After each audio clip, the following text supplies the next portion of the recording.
Zee 24 तास एक पाऊल पुढे. आणि भाजपचे नवे राष्ट्रीय अध्यक्ष राजनाथ सिंग सध्या पत्रकार परिषद घेत आहेत. आपण थेट जाऊयात नवी दिल्लीला त्यांच्या पत्रकार परिषदेत. और नेशनल प्रेसिडेंट के रूप में जिम्मेदारी संभालने के बाद पहली बार मुंबई की किसी प्रेस कॉन्फ्रेंस को मैं संबोधित कर रहा हूं. महाराष्ट्र के औरंगाबाद और जालना दो जनपदों में मैं कल से दौरा कर रहा था. वैसे मुंबई आने का कोई कार्यक्रम नहीं था, लेकिन आकस्मिक रूप से यह कार्यक्रम बना है कि मैं मुंबई होते हुए तब दिल्ली वापस हूं. तो आज यहां पर सारे आमदार खासदार मौजूद थे, उनकी एक मीटिंग हुई है और उसके बाद आप सभी प्रेस के मित्रों के बीच में उपस्थित हूं. औरंगाबाद और जालना दो जनपदों में मैं इसलिए गया था कि मुझे दिल्ली में यह जानकारी प्राप्त हुई कि पूरे महाराष्ट्र में 70% से अधिक का क्षेत्र सूखे से प्रभावित है. मैंने उसी समय फैसला किया था कि पूरे सूखाग्रस्त क्षेत्र में मैं जाऊंगा और इससे पीड़ित लोगों से सीधा संपर्क करूंगा और स्थिति का जायजा लूंगा. तो कल लगभग 9-10 स्थानों पर मेरा जाना हुआ. 150 से लेकर 250 किलोमीटर तक की यात्रा थी और हजारों जो शेतकरी समाज के लोग थे उन लोगों से मिलना हुआ है. साथ में श्री गोपीनाथ जी मुंडे और श्री विनोद जी तावड़े, ये दोनों लोग भी थे और साथ ही मुंबई के अध्यक्ष राज पुरोहित जी, पूनम महाजन, श्री श्याम जाजू जी, ये हमारे जो राष्ट्रीय राव साहब दानवे वहां के सांसद हैं, वो तो थे ही. और ये हमारे जो राष्ट्रीय चिटनीस बोलते हैं, राष्ट्रीय सचिव श्याम जाजू जी और पूनम महाजन, ये दोनों भी कल साथ थे. और सूखे की स्थिति का जायजा लेने के बाद मैं इस नतीजे पर पहुंचा कि दिल्ली में जो कुछ भी मैं सुनता था वह कम था. सूखे के कारण परिस्थितियां बहुत ही गंभीर हैं और इसे जिस गंभीरता पूर्वक लेना चाहिए हमारी महाराष्ट्र की सरकार को और केंद्र की सरकार को, दोनों सरकारों ने इसे गंभीरता पूर्वक नहीं लिया है. लोगों को पीने का पानी उपलब्ध नहीं हो पा रहा है. पशुओं के लिए भी पीने के लायक पानी नहीं उपलब्ध हो पा रहा है.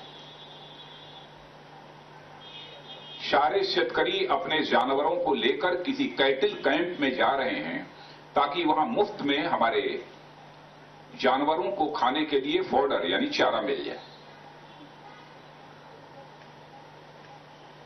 मुझे आश्चर्य है कि जो भी इस प्रकार के कैटल कैंप्स लगे हुए हैं, उन कैटल कैंप्स को भी अब तक एक पैसा भी न तो स्टेट गवर्नमेंट के द्वारा और न तो सेंट्रल गवर्नमेंट के द्वारा प्राप्त हुआ है.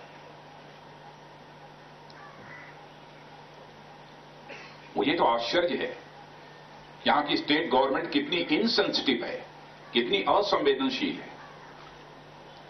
यहां के मुख्यमंत्री जी ने एक बार भी सूखाग्रस्त क्षेत्र का दौरा करने की जहमत नहीं उठाई.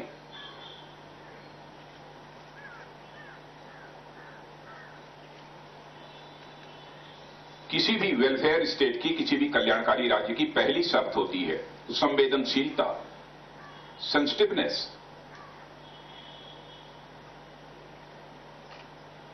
यह गवर्नमेंट पूरी तरह से संवेदन शून्य हो गई है.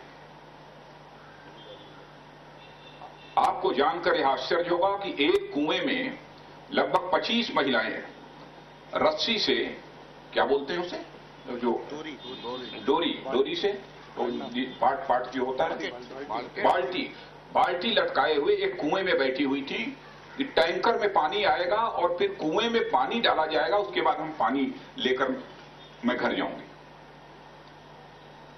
आप यहां से कल्पना नहीं कर सकते कि सूखे के कारण किस प्रकार का संकट वहां पैदा हुआ है. मैंने कल मांग की है कि एक तो सूखे से प्रभावित जो भी हमारे शेतकरी हैं उनका पूरा कर्ज माफ कर दिया जाना चाहिए.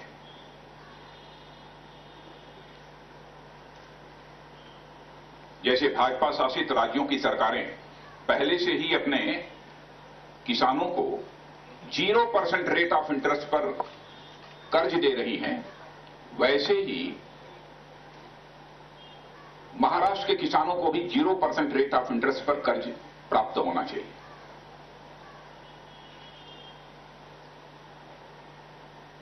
और यह डिमांड मैं इसलिए कर रहा हूं कि हमारी भारतीय जनता पार्टी की सरकारें, बगल की हमारी सरकार है कर्नाटक की, वहां जाकर कोई पता लगा सकता है। हमारी मध्य प्रदेश की सरकार, वहां भी जाकर कोई इसका पता लगा सकता है। हम दे रहे हैं, क्यों नहीं ये सरकार दे सकती?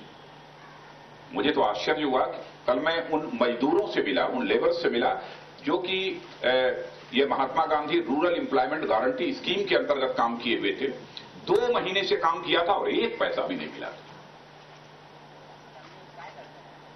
उनको जब जानकारी प्राप्त हुई कि भारतीय भाजपा के राष्ट्रीय अध्यक्ष आ रहे हैं तो सारे के सारे इकट्ठे हो गए। बहुत ही दयनीय स्थिति है। ग्लोबल वार्मिंग बढ़ रही है और ग्लोबल वार्मिंग बढ़ने के कारण नेचुरल कैलेमिटी का, प्राकृतिक आपदा का भी दायरा बढ़ रहा है।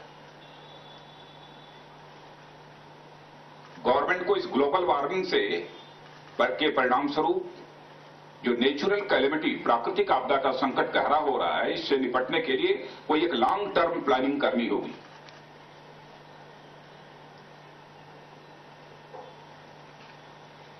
और जो राहत दी जाती है, उस राहत के कुछ नॉर्म्स भी बदलने होंगे।